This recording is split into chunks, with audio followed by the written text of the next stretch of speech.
He was one of the greatest warriors of his generation and the most decorated Allied soldier of World War II. This is the story of a man who revolutionized modern warfare, and the story of a man history forgot.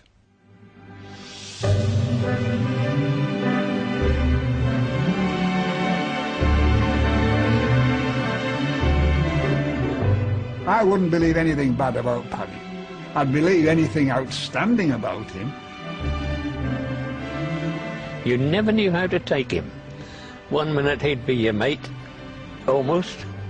The next minute he'd be the colonel. He was at his best in action. It was when we were out of action that he was most frightening. Just a man of great distinction, who I think was very, very badly treated.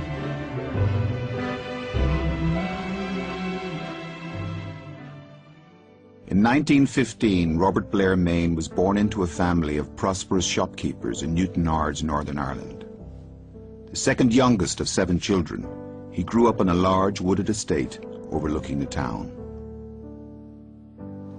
Even at a young age, Mayne showed an extraordinary sporting ability. He became an accomplished marksman and an award-winning golfer, successes that didn't rely on teamwork.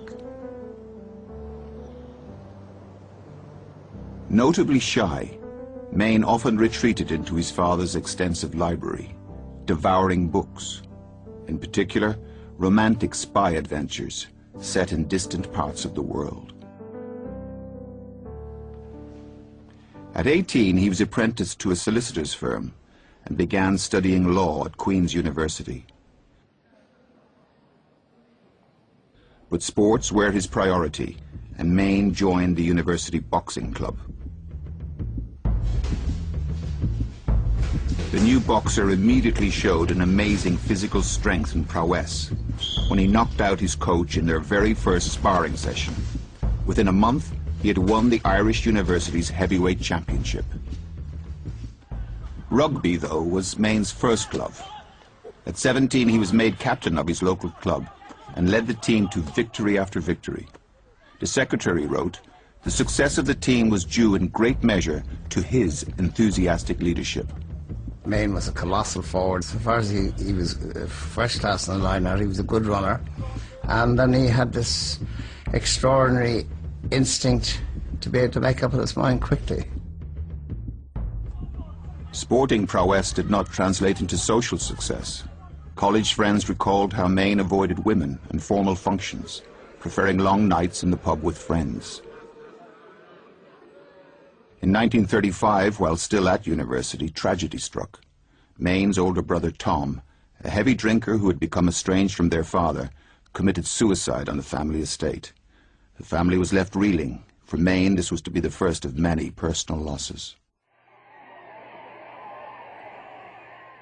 At age 22, and while still studying, Mayne achieved a major sporting triumph, selection for the Irish international rugby team. In his first match against Wales in 1937, Mayne was impressive.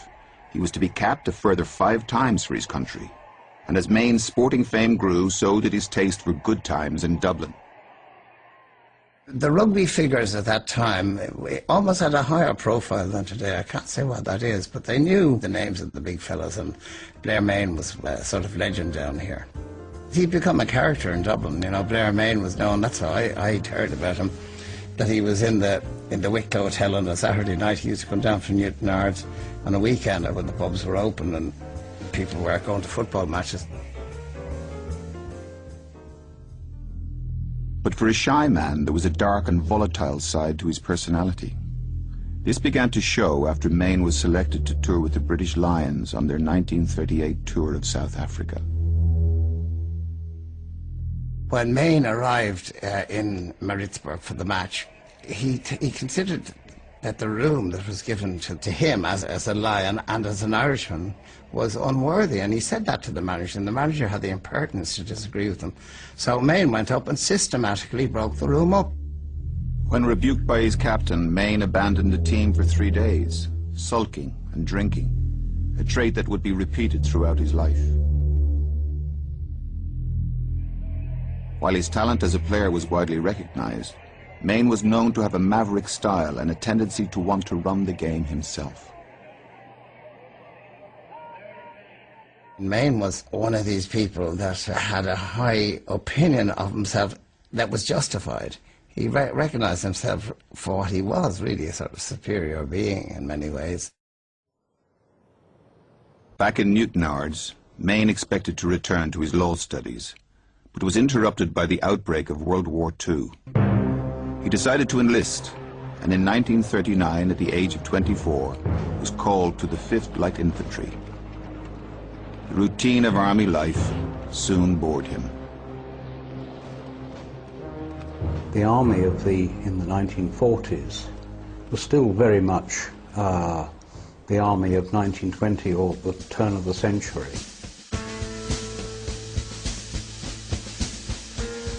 Lots of bullshit, discipline, round of barrack life, and not enough action.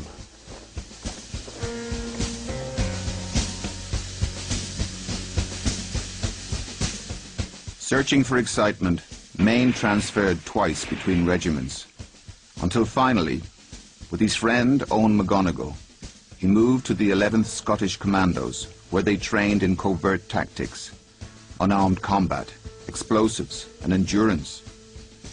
Here he found a home more suited to his idea of soldiering. He wrote to his mother. 5 of us are in a small parlour house, only for sleeping, of course. I prefer it. We keep a fire going, have a gramophone, and there's always a pot of tea made in the evening. I think this is the sort of place I'll live in. No women about, clothes lying all over the place, dirty teacups on the floor, wet boots in the oven, a rugby jersey over one armchair and your feet on the fender. A perfect existence. As an Irishman in the British Army, he was of course nicknamed Paddy. He proved a skillful soldier and leader. During one training session, he ordered his troops off a pier into freezing waters, and then he jumped in, showing he would not ask his men to do anything he wouldn't do himself. However, Mayne's tendency to drinking and violence grew. One night, after consuming 36 miniature bottles of cherry brandy, he emptied his revolver at a friend. Afterwards, Mayne remembered nothing, and the incident was covered up. We all started off in the commandos. I think Paddy was number 11, wasn't he? Scottish. I was number 7. 7, 8 and 11 went out to the Middle East together, Leyforce. And nobody liked us from the time we got there. They regarded us as an indisciplined, unruly lot. We didn't polish our brasses, we didn't whiten our blanco, we didn't do parades, we did training. You know, route marching, training, and all, training in munitions, all sorts of things. In June 1941, the 11th Commandos were ordered to Lebanon to embark on a raid against French Vichy forces. At 26, it was Mayne's first combat mission. Now, commanding a troop unit, Mayne stormed the enemy positions and in a few hours took a number of prisoners. The Commandos, though victorious, paid a heavy price. Over a quarter of their men were killed, many by friendly fire. For his actions, Paddy Mayne was mentioned in dispatches. Following the attack, they returned to their garrison in Cyprus. In Cyprus, 24-year-old Geoffrey Keyes was acting commanding officer of the Commandos. Paddy thought Keyes inexperienced, arrogant, and insincere, while in return Keyes believed Mayne was unreliable.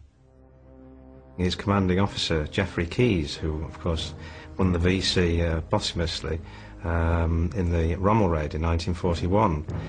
Paddy, of course, was in the mess playing chess with his friend Owen McGonigal. Keyes took exception to this. He overturned the chess set. And Paddy was really incensed and hit him.